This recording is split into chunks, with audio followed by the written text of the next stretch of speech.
Il giorno in cui la Chiesa sarà come Giobbe. Quando si attraversano tempi difficili, la Chiesa ha sempre cercato luce nei suoi maestri più antichi. Tra questi, due figure lontane nel tempo ma sorprendentemente vicine nello spirito: Gregorio Magno, Papa del VI secolo, e Emmanuel André, abate olivetano del XIX secolo. Entrambi hanno osservato la Chiesa nel momento della prova e l'hanno descritta con un'immagine potente: la Chiesa come Giobbe, seduta sulle ceneri, spogliata di tutto, criticata, derisa, ma ancora fedele. In questo video esploriamo la loro visione, la sua origine, il suo significato e la sua attualità. Emmanuel André visse in un secolo agitato: rivoluzioni politiche, crisi religiose, tensioni tra Stato e Chiesa. In questo contesto scrisse la Sainte Église, un'opera che non vuole essere profetica nel senso moderno, ma interpretativa.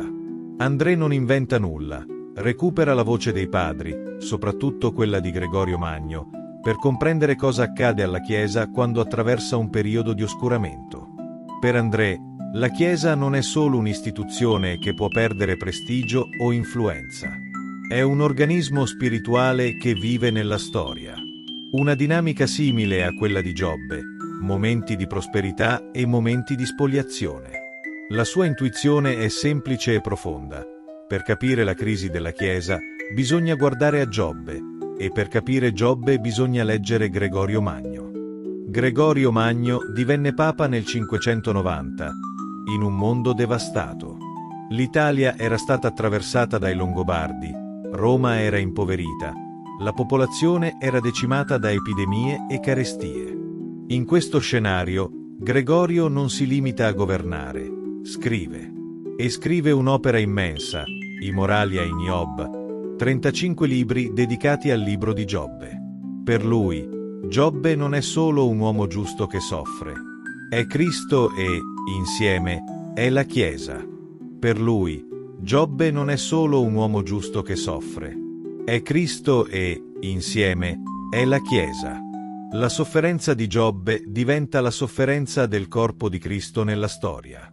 Gregorio vede nella vicenda di Giobbe un modello che si ripete. La Chiesa attraversa tempi di splendore e tempi di oscuramento, tempi in cui è ascoltata e tempi in cui è ignorata, tempi in cui è rispettata e tempi in cui è derisa. Nel libro 35 dei Moralia, quasi a profetizzare gli eventi futuri, Gregorio affronta il momento più drammatico della storia della Chiesa.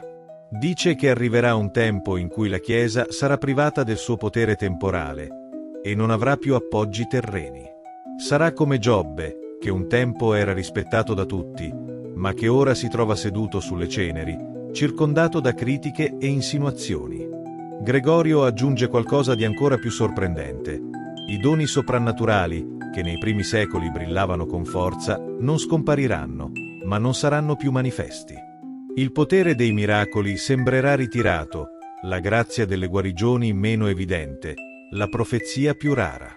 Non perché Dio abbia abbandonato la Chiesa, ma perché la Chiesa attraversa un tempo di purificazione.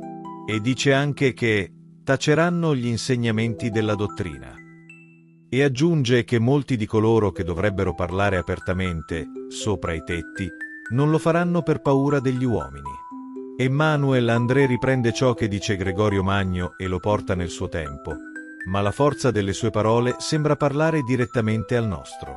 Secondo André, la Chiesa attraverserà un momento in cui sarà come Giobbe, spogliata, umiliata, criticata, circondata da voci che ne oscurano l'insegnamento. André descrive una Chiesa che perde prestigio, perde autorità, perde ascolto e soprattutto perde la capacità di proclamare il Vangelo con chiarezza. È una Chiesa che non viene più riconosciuta per ciò che è e che non riesce più a far risuonare la sua voce nel mondo. André parla anche della scomparsa dei segni soprannaturali, non nel senso che Dio smetta di agire, ma nel senso che la Chiesa non offre più un terreno fertile per la manifestazione dei doni. André direbbe che questa è la fase in cui i miracoli non brillano più apertamente, perché la Chiesa non proclama più la sua identità con chiarezza. E quando si osserva la Chiesa contemporanea, che accoglie simboli pagani come la Pachamama, che partecipa a rituali che non hanno nulla di cristiano, che mescola linguaggi religiosi diversi come se tutto fosse equivalente, si capisce cosa intende André. E poi c'è il punto più duro. André riprende Gregorio quando dice che molti pastori non parleranno per paura degli uomini. Oggi questa paura è evidente. Paura di essere criticati, paura di essere accusati di rigidità, paura di perdere consenso, paura di essere giudicati dal mondo.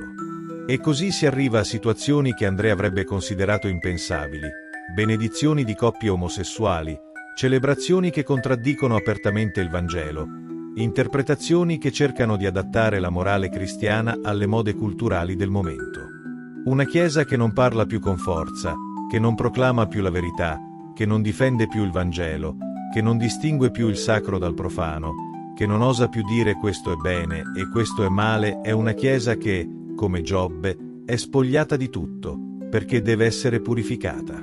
Per André, questa non è una profezia di distruzione, ma una profezia di rivelazione, perché la Chiesa attraversa un tempo di oscuramento non per essere annientata, ma per essere rinnovata. E allora, se ciò che Gregorio Magno ha intravisto e ciò che Emmanuel André ha ripreso è davvero il tempo che stiamo vivendo, una sola verità rimane: quando la Chiesa perde prestigio, quando la sua voce è coperta, quando i segni si oscurano e i pastori tacciono per paura degli uomini, non è il suo tramonto, è la sua purificazione. Come Giobbe, la Chiesa rialzerà la testa proprio nel momento in cui il mondo la credeva finita.